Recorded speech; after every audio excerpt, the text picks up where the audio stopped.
All of us are flawed. We all have our own little imperfections, limiting beliefs, biases, incorrect assumptions, rough edges and quirks that make us individuals and make us who we are. We're far from perfect, and we're far from a finished product, and that's okay. As most people develop over time, these rough edges get smoothed as we go through the world. Our perceptions get well-rounded by experience, and our ideas and beliefs are shaped by coming into contact with the realities of life. We all want these changes to be constructive, for us to become better people as we move forward through time. Stoicism is a school of ancient Greek philosophy that asks the question, how can we live a good life? More specifically, how can an individual like you and me achieve a state of being in which we flourish, which the Stoics called eudaimonia? Stoic philosophy is one of the few ancient schools of philosophy that people still apply to their day-to-day lives, standing the test of time that has eroded most other schools of thought from the same period. Its practicality and simplicity provide a perfect framework on which to build a resilient and constructive personal philosophy. And today we're going to use it as a guide to build that conscious path forward we spoke about earlier. Do you know what is the job of a philosopher? When the standards have been set, Epictetus said, the work of philosophy is just this, to examine and uphold the standards. But the work of a truly good person is in using those standards when they know them. Pretty straightforward then. Define your rules, live by them. But of course the Stoics were not quite so direct in practice. One Stoic, Chrysippus, supposedly wrote 500 lines a day, the vast majority of which are lost. The Stoics spoke, wrote, and debated, but nowhere did they put their commandments down in one place. Not at least in any form that survived. Having thought about this and trying to get them all straight for my own practice, here are 40 rules from the Stoics, gathered from their immense body of work across 2,000 years. These rules functioned, then, as now, as guides to what the ancients called the good life. Hopefully, some of them will illuminate your own path. 1. Focus on what you can control. The chief task in life is simply this, to identify and separate matters so that I can say clearly to myself which are externals not under my control and which have to do with the choices I actually control. Epictetus. The single most important practice in Stoic philosophy is differentiating between what we can change and what we can't, what we have influence over and what we do not. What does this look like in practice? Sports are a good example. An athlete can't control if the other team cheats or if the refs always get the calls right. They can't control if people in the media know what they are talking about or if they stake out positions just to be controversial or contrarian. They can't control the weather or the conditions on the field. So what does that leave? One thing, their own performance. As Marcus Aurelius would say, it doesn't matter what other people say or think, it only matters what you do. You control how you play. Not whether you win, you control how you play.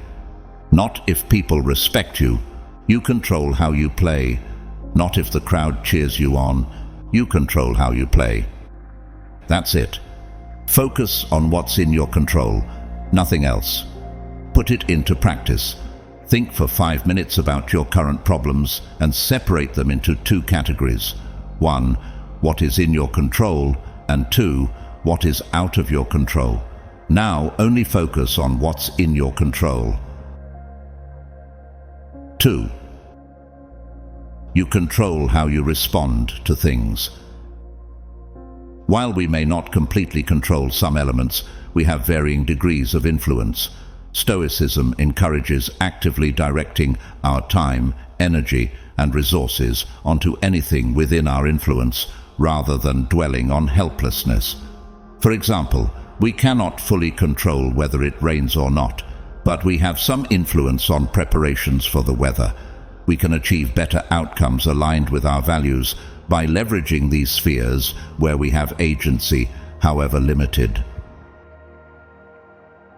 3. Ask yourself, is this essential? Ask yourself at every moment, is this necessary? Marcus Aurelius. Now, unlike any other moment in recent memory, we are being forced to reevaluate things. We're looking at our jobs, at our finances, at the places we live. We're looking at so many of the systems that have been set up, whether they're governmental, cultural, or familial. We're having to ask questions about why they are what they are and how they've held up under the immense pressure and stress of this global pandemic. You can imagine Marcus Aurelius doing a bit of this himself. He too experienced a plague and was forced to spend years far from Rome with the army. There, in his tent, he sat with his journal, the pages that would become meditations, and he had a conversation with himself. One of the best passages survives to us and is worth applying to our own lives right now under similar stress and uncertainty. Most of what we say and do is not essential, he writes. If you can eliminate it, you'll have more time and more tranquility. Ask yourself at every moment, is this necessary? There has never been a better time to go through your life and ask yourself about all the things you do and say and think. Is this necessary? Is this essential? Why am I doing this? What would happen if I changed? These are the questions to ask yourself every day, every moment. How much or how little do you work? Where you live? What your marriage or your relationships look like? The political policies you support? What you spend money on? What your goals are? The way your schedule is arranged? The things taking up room in your junk drawer? Or the thoughts running through your head? Most of what we do is not essential. Most of it is instinctual, or it was foisted on us by someone else. Most of it isn't actually working for us. We might be better and happier if we changed. So remember Marcus's advice. If you seek tranquility, do less. Put it into practice. Take out a piece of paper and make 2 columns. On the left side, list out all of the things that are swirling in your mind and competing for your time and attention. On the right side, write, it is necessary, or it isn't necessary, next to each item on the list. Then, cross out all the unnecessary items on the page and in your life. 4. Meditate on your mortality every day. This is our big mistake, to think we look forward toward death. Most of the death is already gone. Whatever time has passed is owned by death. Seneca. It's easy to see death as this thing that lies off in the distant future. Even those of us who choose not to live in denial of our mortality can be guilty of this.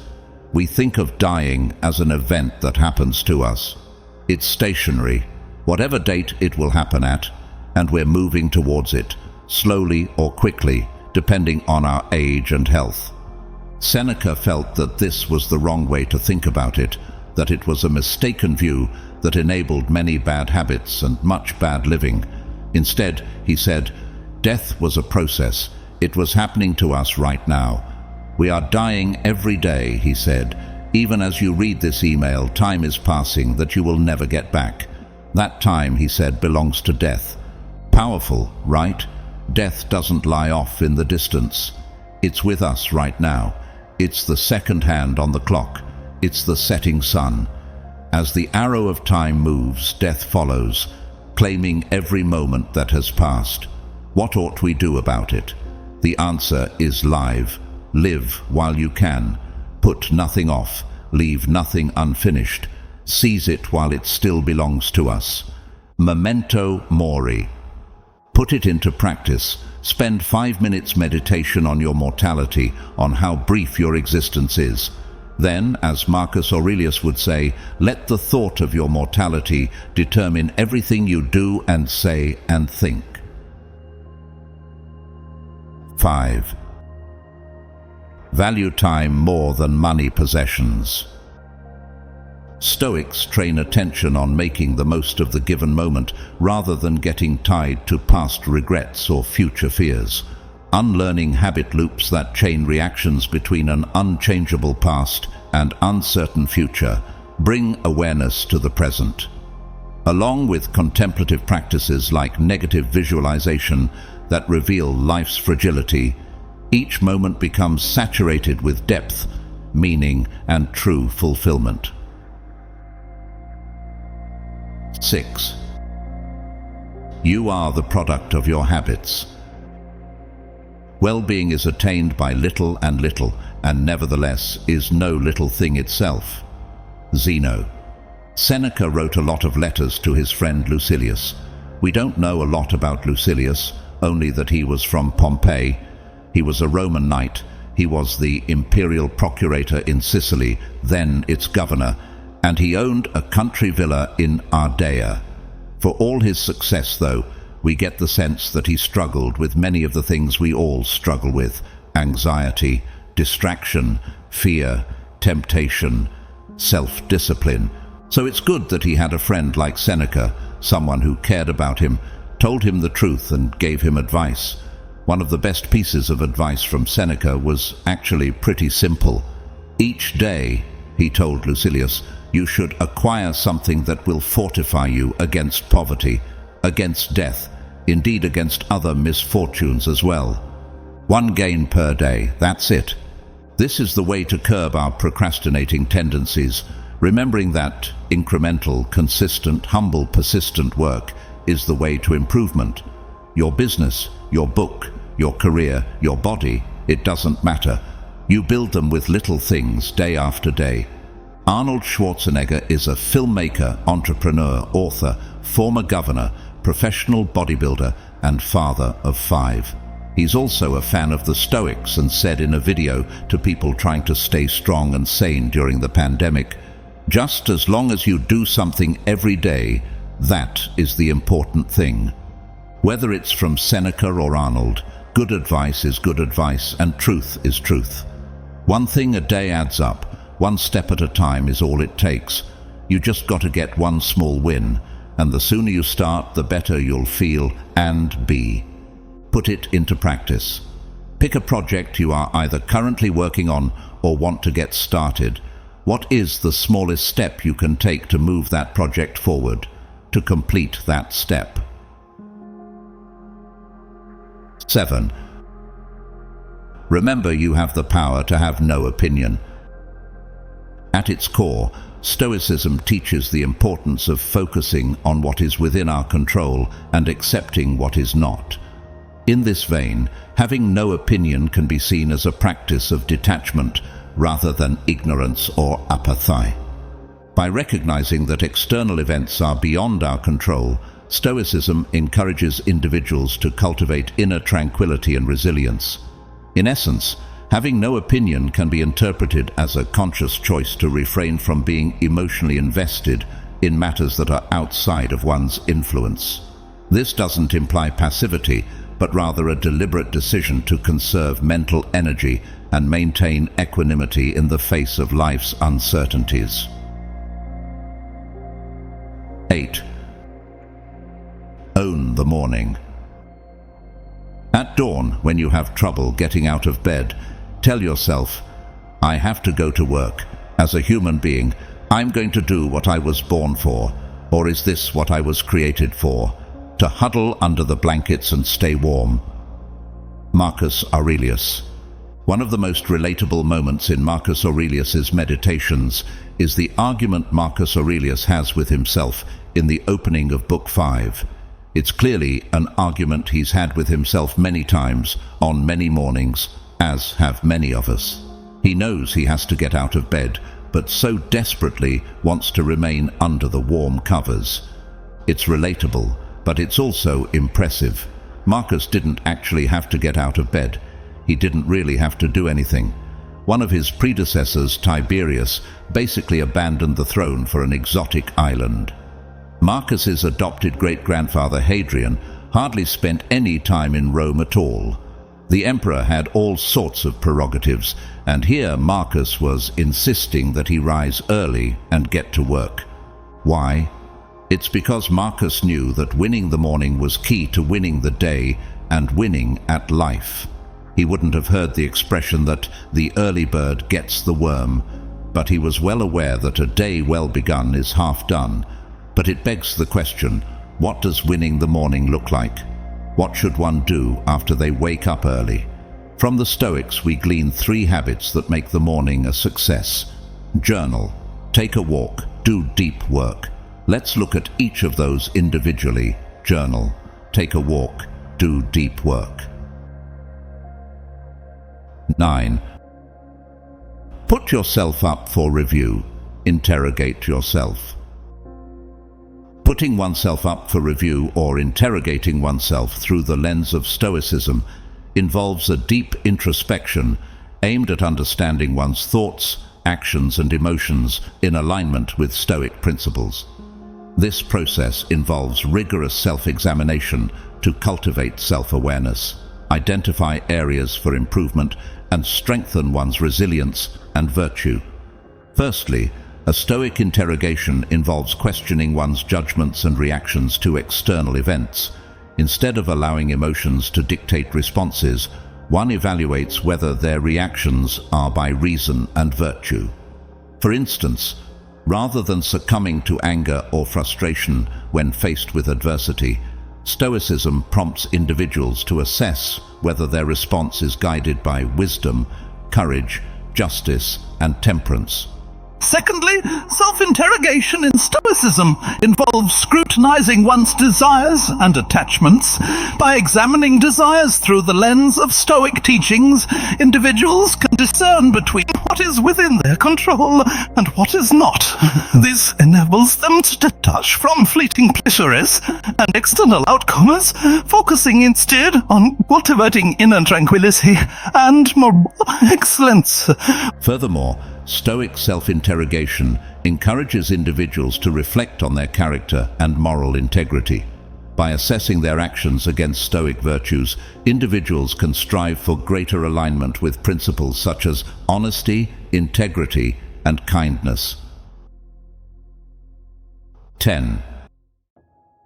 Don't suffer imagined troubles. We suffer more from imagination than from reality. Seneca. What are you worried about right now?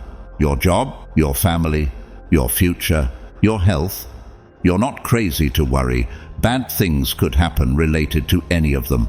A car accident, an economic downturn, a surprise diagnosis. But let's go backward in time. A month, a year, 5 years ago. What were you worried about then? Mostly the same things, right? And how many of those worries came to pass? As Mark Twain quipped, I am an old man and have known a great many troubles, but most of them never happened. And even the ones that did come to pass, the worrying didn't help stop it, right? It was Seneca who put the best one-liner to this feeling. We are more often frightened than hurt, and we suffer more from imagination than from reality. So, what I advise you to do is, Seneca continued, do not be unhappy before the crisis comes. We are in the habit of exaggerating, or imagining, or anticipating sorrow. Don't anticipate a sorrow. Don't let anxiety and worry get the best of you. Don't let your worries grow out of proportion to what might happen. Don't let imagination overtake reality. Put it into practice. Next time you are feeling stressed or anxious, remind yourself, stay in the present. Focus on what you can control. 11. Try to see the good in people. When we make a conscious effort to see the positive qualities in others, we cultivate a more compassionate and inclusive worldview. Seeking the good in people promotes empathy by encouraging us to consider their perspectives, experiences, and intentions. Rather than rushing to judgment or focusing solely on flaws, we approach others with openness and curiosity, recognizing the inherent dignity and complexity of each individual. Embracing this perspective nurtures trust and strengthens relationships. By acknowledging and appreciating the strengths and virtues of others, we build mutual respect and goodwill. This fosters a supportive and collaborative environment where people feel valued and understood, enhancing communication and cooperation. Furthermore, seeing the good in people contributes to personal well-being and happiness. When we focus on positive aspects, we cultivate a mindset of gratitude and optimism, which enhances our overall outlook on life. Additionally, acknowledging the good in others can inspire us to cultivate similar virtues within ourselves, promoting personal growth and moral development. 12. Never be overheard complaining, even to yourself. Don't be overheard complaining, not even to yourself. Marcus Aurelius, 8.9. Complaining is easy. It's as natural to us as breathing. Complaining is describing something, an event, an experience, a person, negatively without any indication of the next steps or plans to fix the problem. It requires little thinking and zero action. Whether it be damning God, the government, the universe, faulty technology, slow Wi-Fi, the authorities, or traffic, anyone can find something to complain about. But what good has complaining ever done anyone in the long run? Sure, shaking your fist at the sky and venting your frustrations can feel liberating at the moment, but has it ever changed your circumstances for the better, solved your problems, or made you happier? We're willing to bet the answer is no. So, how should we respond to the events and the people tempting us to express our frustrations? Here is what the Stoics say on the matter. 13. 2 ears, 1 mouth, for a reason. Zeno. The imagery of having 2 ears and 1 mouth suggests that we should listen twice as much as we speak. Listening attentively allows us to understand others' perspectives, experiences, and emotions.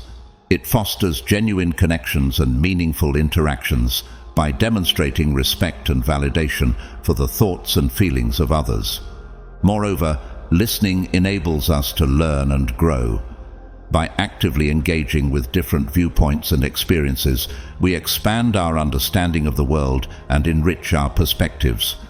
This promotes empathy, tolerance, and open-mindedness, fostering a culture of inclusivity and mutual respect. Furthermore, the aphorism encourages self-reflection and introspection. By prioritizing listening over speaking, we cultivate humility and self-awareness. We become more attuned to our own biases, assumptions, and limitations, fostering personal growth and development. In essence, Zeno's wisdom reminds us of the transformative power of listening. By embracing the practice of attentive listening, we nurture deeper connections, broaden our horizons, and cultivate a more compassionate and understanding society. 14. There is always something you can do. The idea that there is always something you can do embodies this fundamental Stoic principle.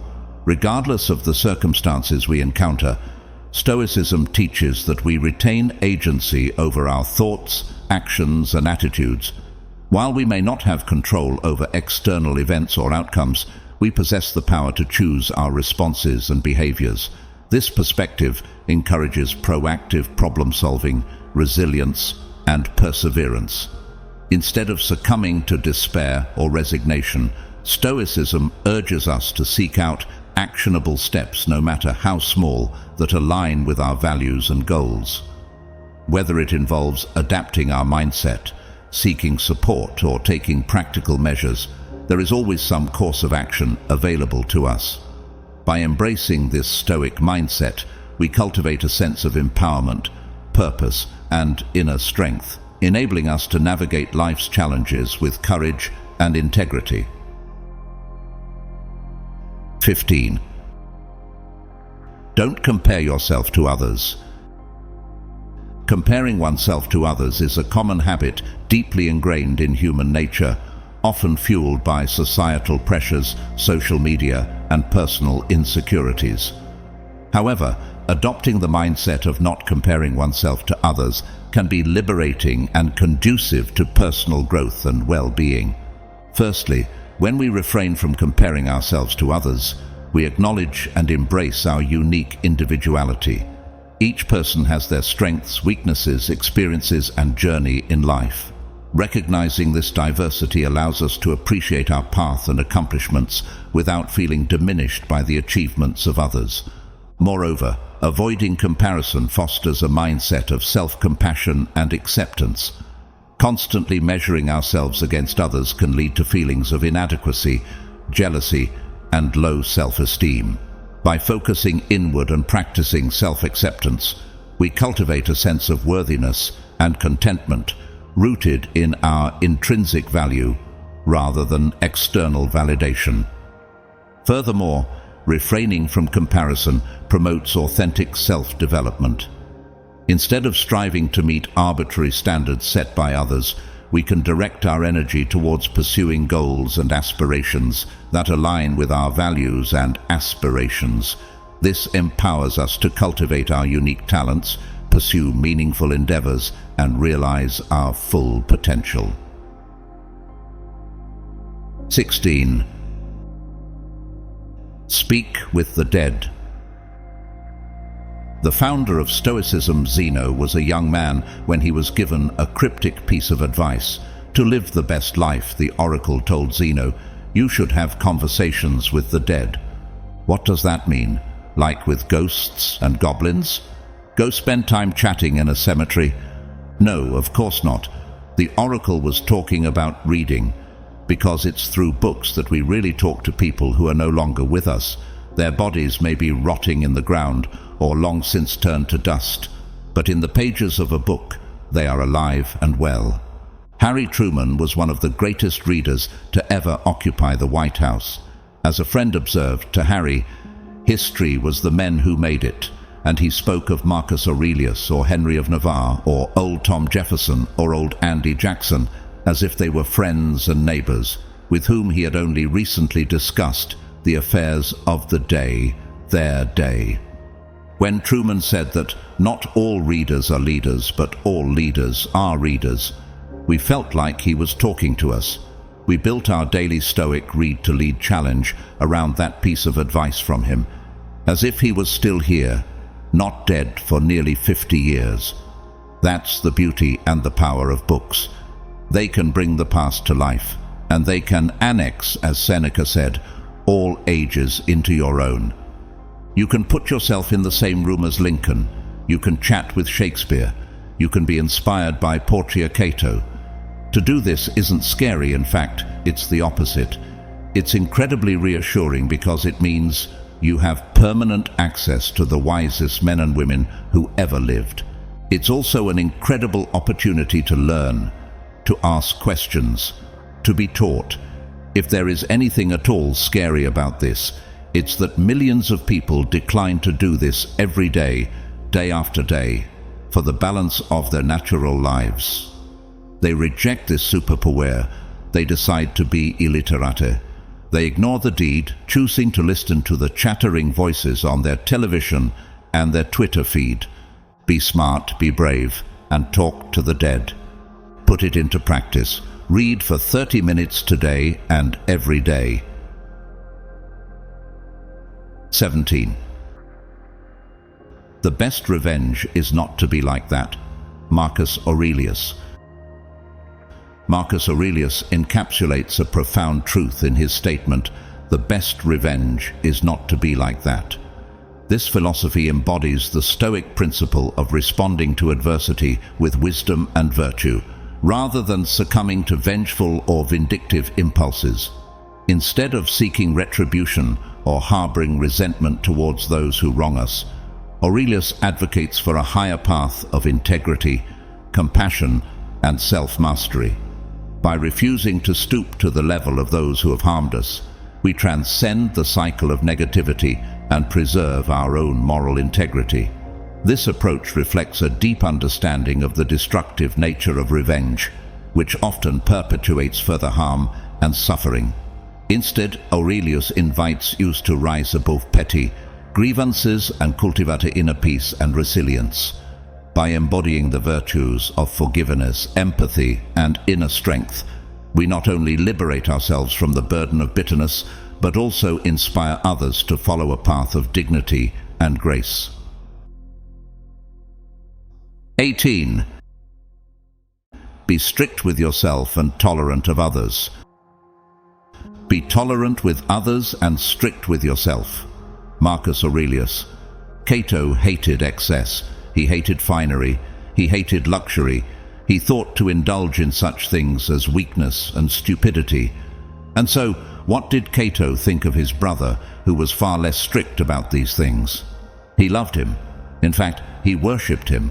It's important to remember that the Stoic had strict standards. We have strong opinions on what's right and what isn't. But, and this is a big but, we have to be understanding and forgiving of those who have been, as Marcus Aurelius writes, cut off from the truth. This observation from Marcus Aurelius's most thoughtful biography by Ernest Renan explains the right way to do it. The consequence of austere philosophy might have produced stiffness and severity, but here it was that the rare goodness of the nature of Marcus Aurelius shone out in all its brilliancy.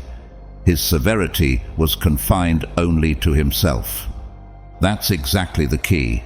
Your standards are for you. Marcus's rule was to be strict with yourself and tolerant of others. That's the line that Cato walked with his brother. That's what we have to figure out with the folks who, in today's world, live in a very unstoic way. There are consequences for their actions, of course, especially when those actions or choices are unjust. But we don't need to cast them out of our lives or write them off as worthless or awful. We can still engage with them. We can see them at Christmas. We can let them into our lives in a way that is safe or respectful of our boundaries. We can accept that people can see things in a different way and let them live as they wish. Again, so long as those choices aren't hurting other people.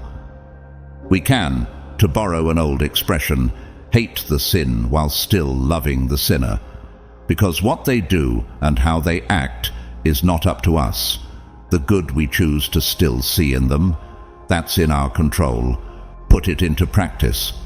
Next time you find yourself feeling disappointed with someone or on the verge of judging someone, stop yourself and instead look for the good in them.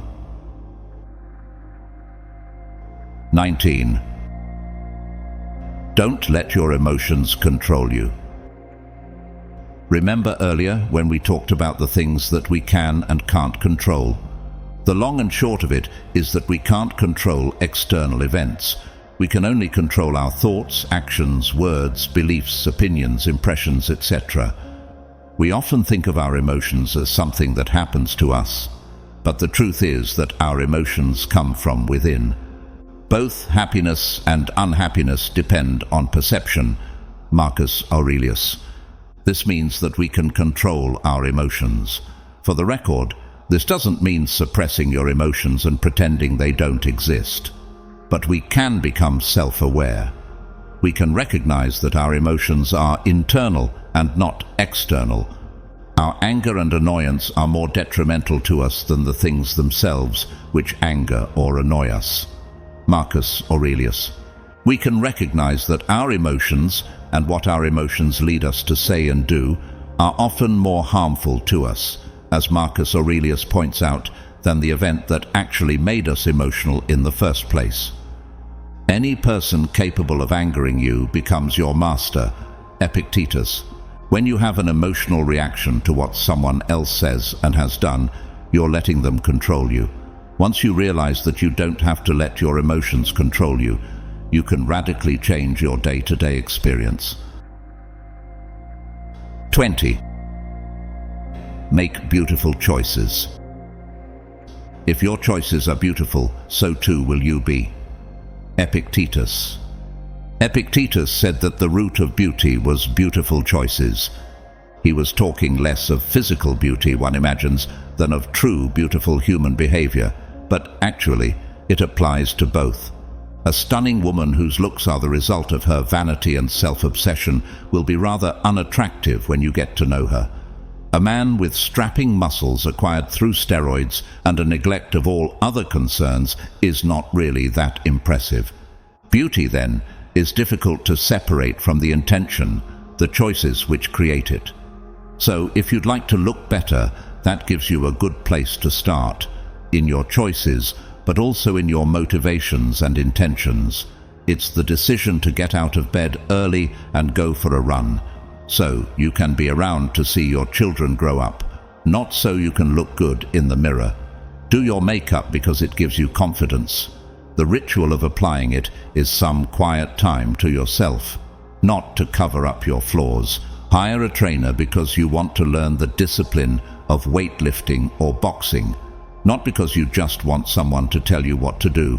Remember, the Stoics tried to separate what was up to us and what wasn't. Things can get between you and your goal, of course, but nothing can stop you from getting started. Nothing can stop you from making a beautiful choice for yourself today. Put it into practice.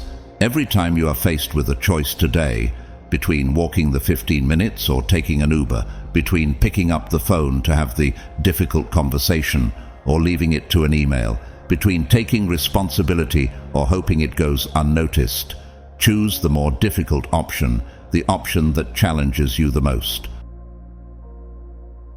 21. Focus on process, not outcomes. Focusing on process, not outcomes, is a fundamental principle that lies at the heart of Stoic philosophy, emphasizing the importance of directing our attention and efforts towards actions within our control rather than fixating on external results. By shifting our focus from the end goal to the steps we take along the way, we cultivate a mindset rooted in resilience, mindfulness, and virtue. In embracing this approach, we acknowledge the inherent unpredictability of life and relinquish attachment to specific outcomes, recognizing that our true power lies in how we engage with the present moment. By prioritizing the process, we foster a sense of purpose, mastery, and fulfillment in our endeavors, irrespective of the eventual outcome. This Stoic mindset encourages perseverance in the face of obstacles, resilience in times of adversity, and a deeper appreciation for the journey itself. Ultimately, by embracing the process with intention and integrity, we not only enhance our chances of success, but also cultivate a sense of inner peace and contentment that transcends external circumstances. 22. Turn obstacles upside down. Our inward power, when it obeys nature, reacts to events by accommodating itself to what it faces, to what is possible. It needs no specific material. It pursues its own aims as circumstances allow. It turns obstacles into fuel. As a fire overwhelms what would have quenched a lamp, what's thrown on top of the conflagration is absorbed, consumed by it, and makes it burn still higher. Marcus Aurelius. One way to go through life is to turn away from the things that are hard. You can close your eyes and ears to what is unpleasant. You can take the easy way, foregoing difficulty whenever possible. The other way is the Stoic way. It entails not only not avoiding hardship, but actively seeking it out. In the novel Memoirs of Hadrian, Marguerite Yourcenar has Hadrian write to young Marcus Aurelius about his philosophy for learning and benefiting from all of life's adversity and unpleasantness. Whenever an object repelled me, he says, I made it a subject of study, ingeniously compelling myself to extract from it a motive for enjoyment. If faced with something unforeseen or near cause for despair, like an ambush or a storm at sea, after all, measures for the safety of others had been taken. I strove to welcome this hazard, to rejoice in whatever it brought me of the new and unexpected. And thus, without shock, the ambush or the tempest was incorporated into my plans or my thoughts. Even in the throes of my worst disaster, I've seen a moment when sheer exhaustion reduced some part of the horror of the experience. and when I made the defeat a thing of my own in being willing to accept it. Of course, this is fiction, so Hadrian never said such a thing, but clearly somebody taught Marcus a lesson along those lines, because Meditations is filled with similar passages. Marcus writes about how a fire turns everything that is thrown into it into flame. He says that obstacles are actually fuel.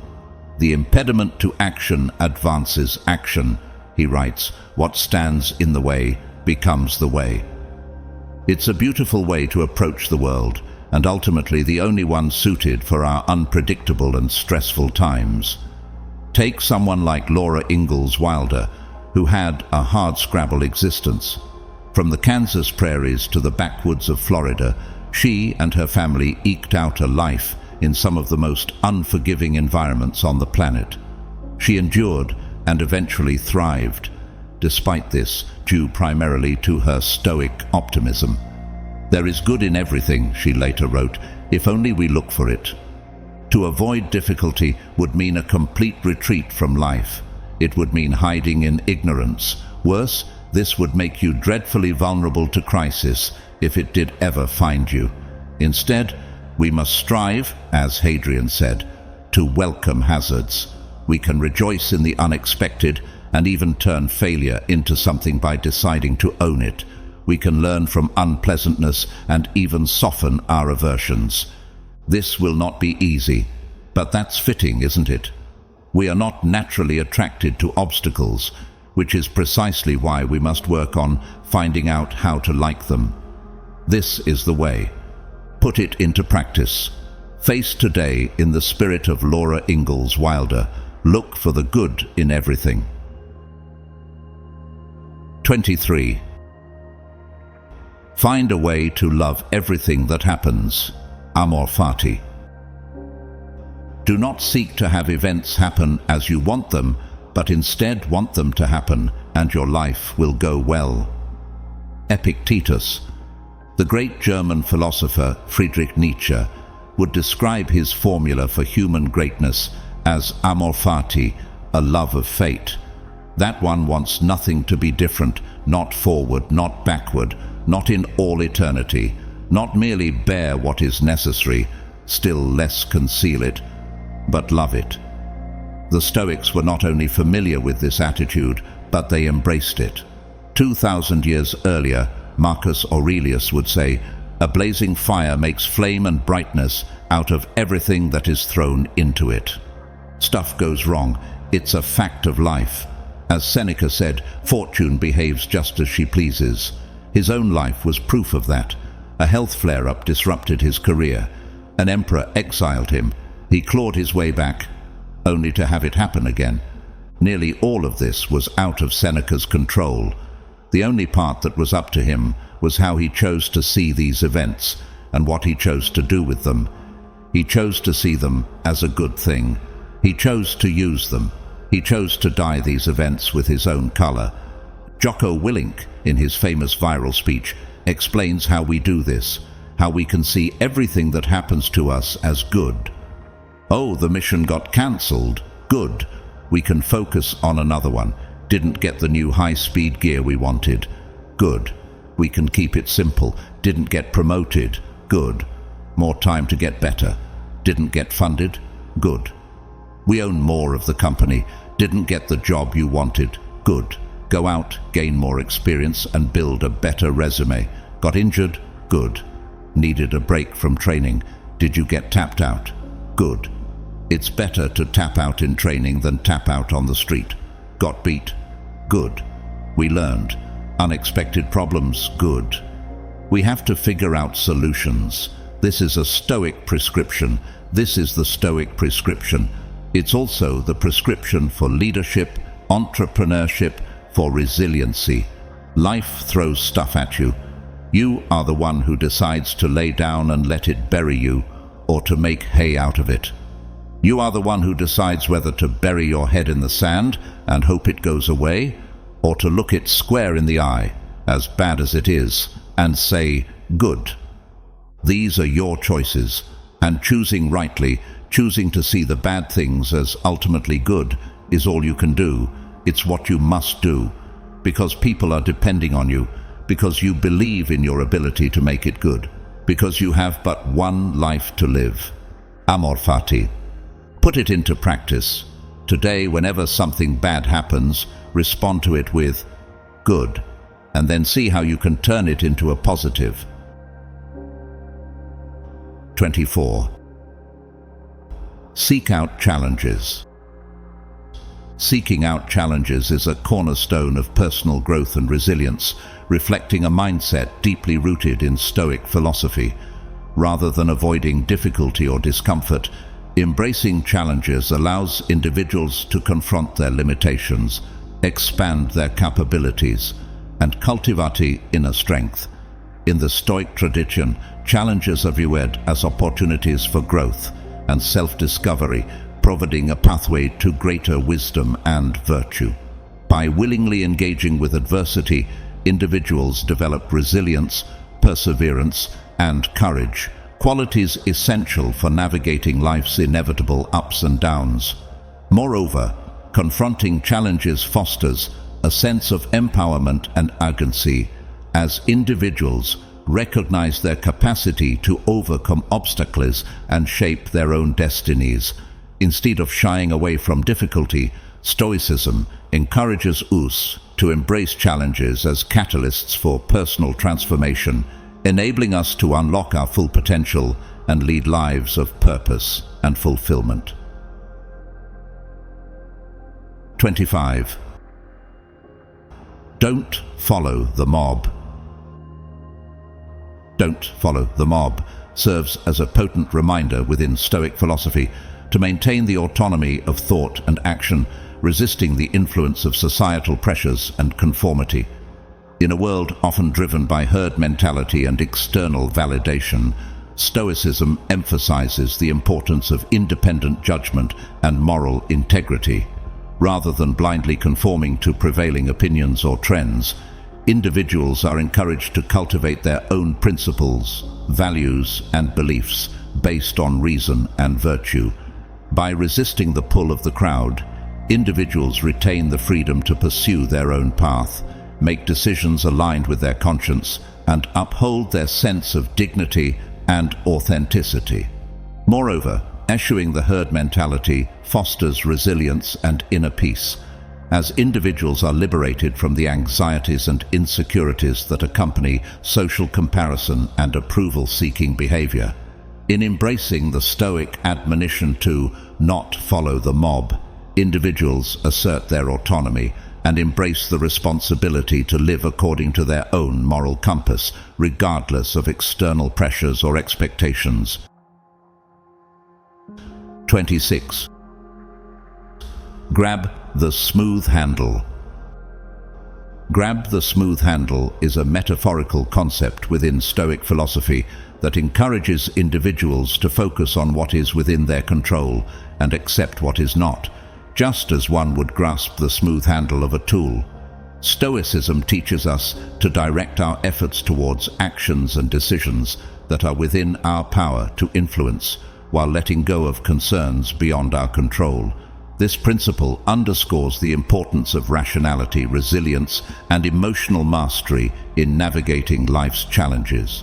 By concentrating on our own thoughts, behaviors, and attitudes, rather than being consumed by external circumstances, we cultivate a sense of inner tranquility and agency.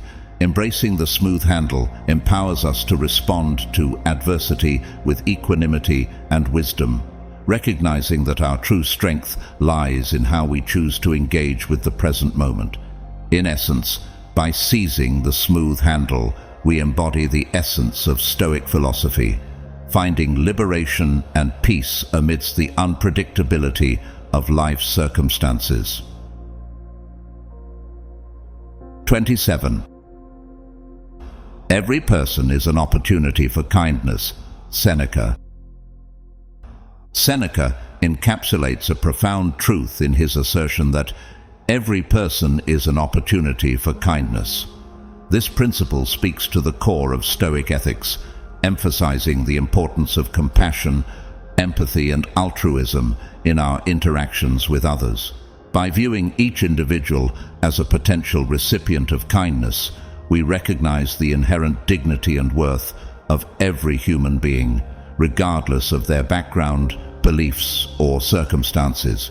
Moreover, Seneca's wisdom reminds us that acts of kindness not only benefit others, but also nourish our own well-being and sense of fulfillment.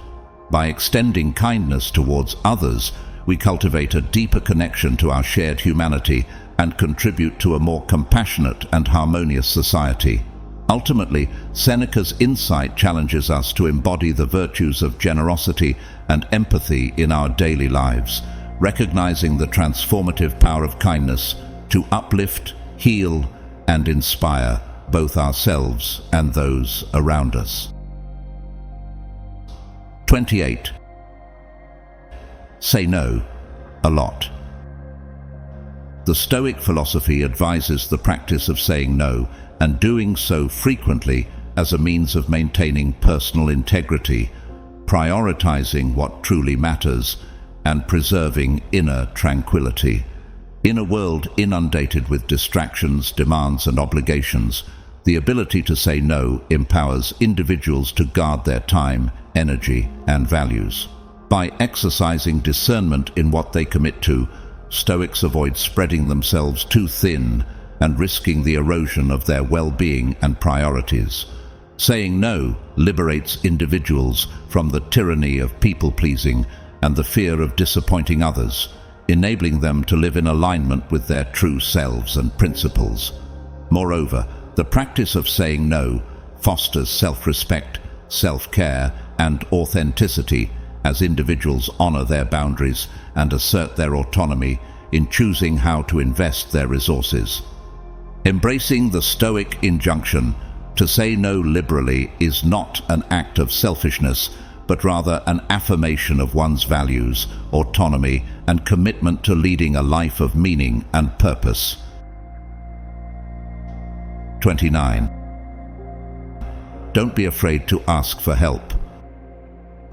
Don't be afraid to ask for help is a principle deeply rooted in Stoic philosophy, emphasizing the importance of humility, interdependence, and resilience in navigating life's challenges. Contrary to the notion of self-sufficiency promoted by some schools of thought, Stoicism acknowledges the inherent limitations of individual agency and encourages individuals to recognize when assistance is needed. Asking for help is not a sign of weakness, but rather a demonstration of courage and wisdom, acknowledging one's own vulnerabilities and limitations. In seeking support from others, individuals cultivate a sense of community, connection, and mutual aid, strengthening social bonds and fostering a spirit of cooperation. Moreover, asking for help promotes personal growth and learning, as it provides opportunities for receiving guidance, feedback, and perspective from others. By embracing vulnerability and reaching out for assistance when necessary, individuals demonstrate a willingness to learn, adapt, and persevere in the face of adversity. In essence, the Stoic principle of not being afraid to ask for help invites individuals to transcend the illusion of self-sufficiency and embrace the power of collaboration, empathy, and solidarity in navigating life's journey. It is a reminder that strength lies not in isolation, but in our ability to lean on one another for support, encouragement, and guidance as we strive to live virtuous and fulfilling lives. 30. What's bad for the hive is bad for the bee. Marcus Aurelius.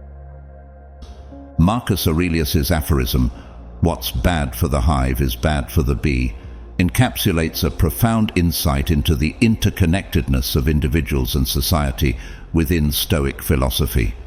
This principle underscores the idea that the well-being of the collective is inseparable from the well-being of its individual members. Just as a healthy hive supports the flourishing of its individual bees, so too does a flourishing society contribute to the fulfillment and flourishing of its citizens. Aurelius reminds us that our actions, choices, and attitudes have ripple effects that extend beyond ourselves, influencing the broader community and environment in which we live. Thus, to pursue selfish interests or engage in harmful behavior not only undermines the common good, but ultimately diminishes one's own well-being and sense of virtue. By recognizing our interconnectedness and acting with consideration for the greater good, we cultivate a sense of responsibility, empathy, and solidarity toward others. In embracing this principle, individuals contribute to the creation of a more just, compassionate, and harmonious society, where the welfare of all members is valued and upheld. Ultimately, Aurelius's wisdom challenges us to transcend narrow self-interest and strive for a higher ideal of communal flourishing, recognizing that our own happiness and fulfillment are intricately bound up with the welfare of others. 31. Don't judge other people. The Stoic philosophy admonishes the act of judging others, emphasizing instead the virtues of empathy, understanding, and acceptance. To judge others is to engage in an exercise of arrogance, presuming superiority or moral authority over them. Stoicism teaches that each individual is on their own journey, facing their own struggles and possessing their own unique perspective. By refraining from judgment, we honor the inherent dignity and complexity of every human being. Moreover, Stoicism recognizes the fallibility of human perception and the limitations of our understanding. What may appear as flaws or shortcomings in others may be the result of circumstances, upbringing, or experiences beyond their control. Instead of casting judgment, Stoicism encourages us to cultivate compassion and empathy, seeking to understand the motivations and challenges of others. In doing so, we foster connection, promote harmony, and cultivate a spirit of goodwill towards our fellow beings.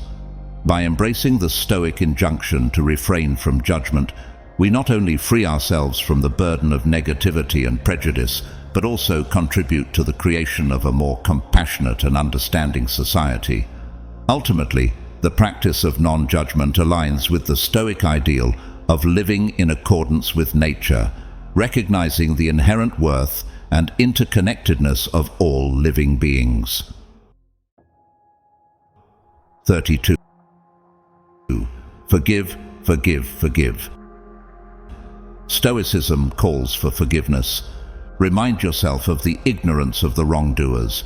They don't do wrong on purpose. What they do seems to be the right thing in their situation. Therefore, we should not blame people, even if they treat us rudely and unfairly. They don't do those things on purpose. As Socrates said, nobody does wrong willingly.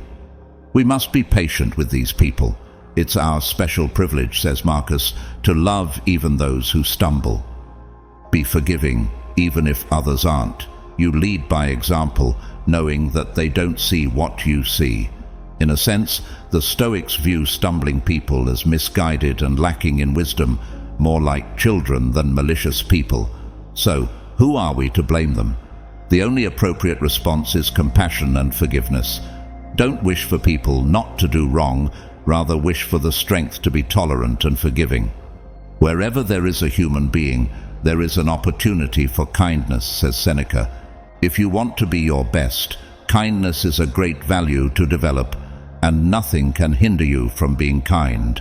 It's always possible. Kindness is invincible, says Marcus, as long as it's sincere.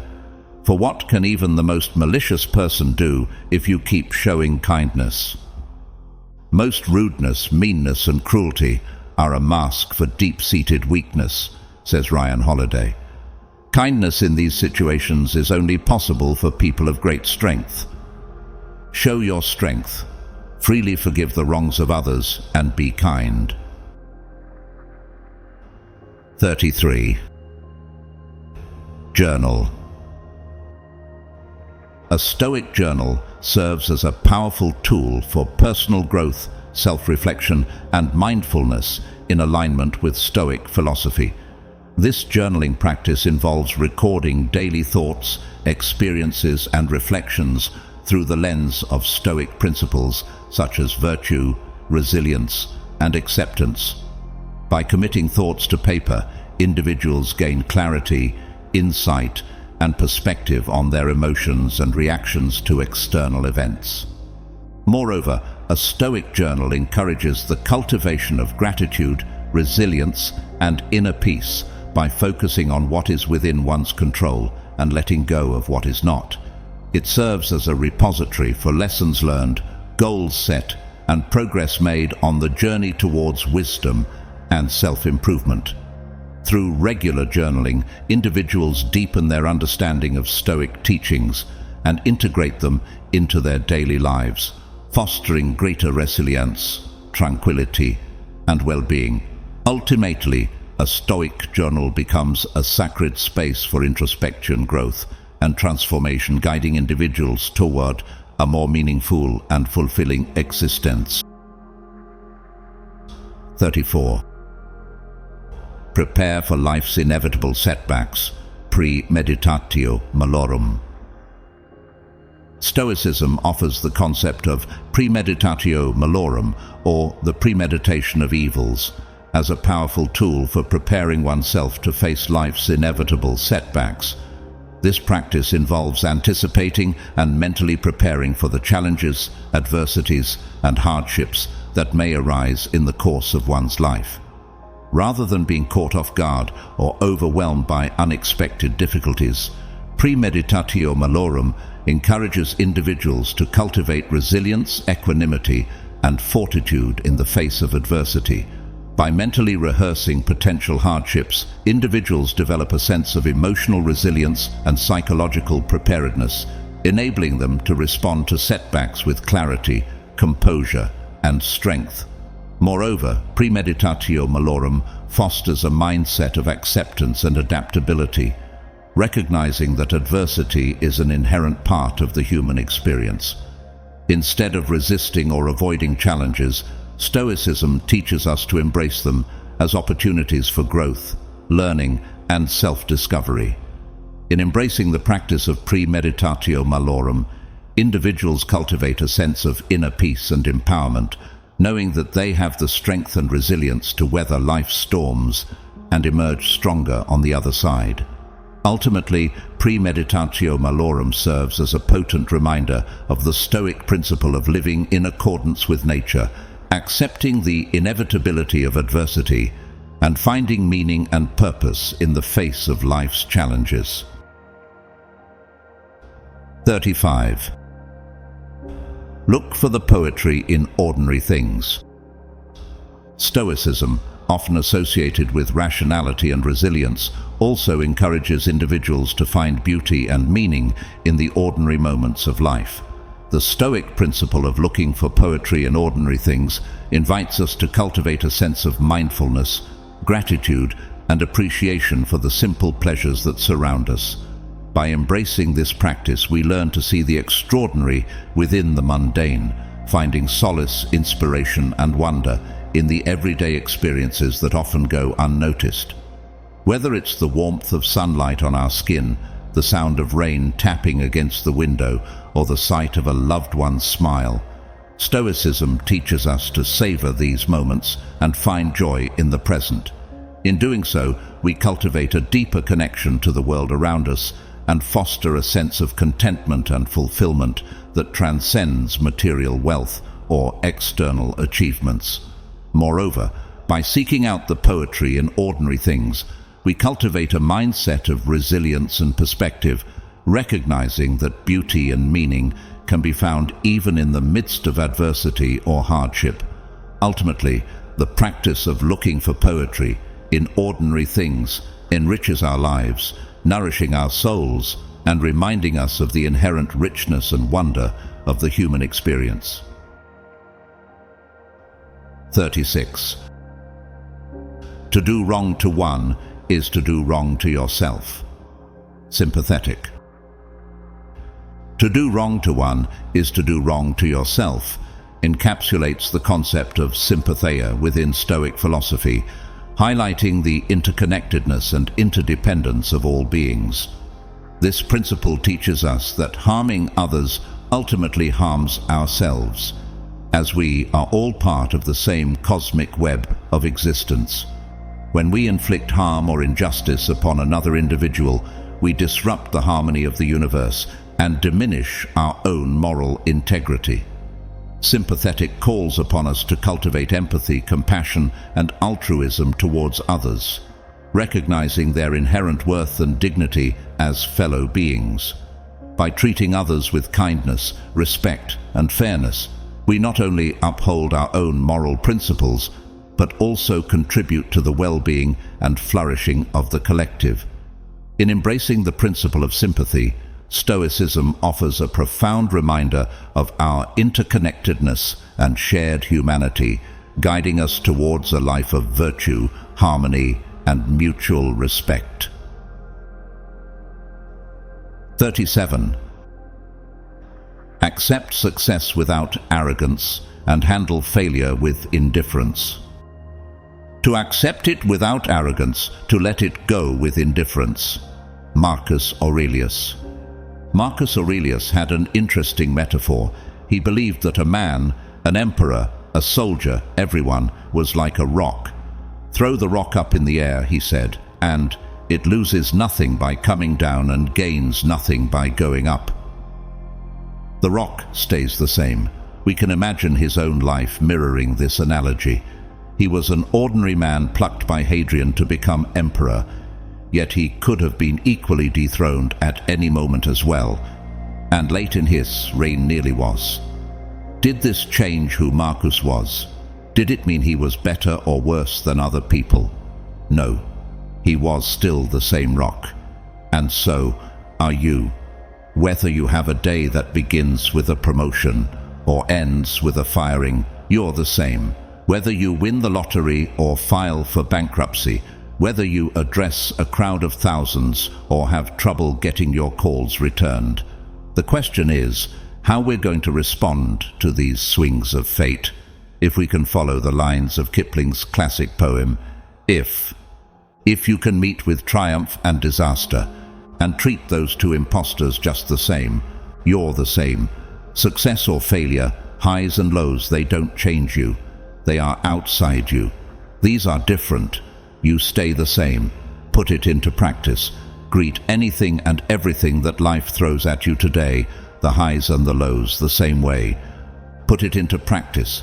Greet anything and everything that life throws at you today, the highs and the lows, the same way. 38. Courage, temperance, justice, wisdom, always. Courage, temperance, justice, wisdom, always encapsulates the core virtues upheld by Stoic philosophy as guiding principles for living a life of integrity, resilience, and wisdom. These virtues serve as the foundation of Stoic ethics, providing a framework for ethical decision-making and moral conduct. Courage calls upon individuals to face adversity with bravery and determination, overcoming fear and obstacles in pursuit of what is right. Temperance urges moderation and self-discipline in all aspects of life, fostering balance and harmony in one's actions and desires.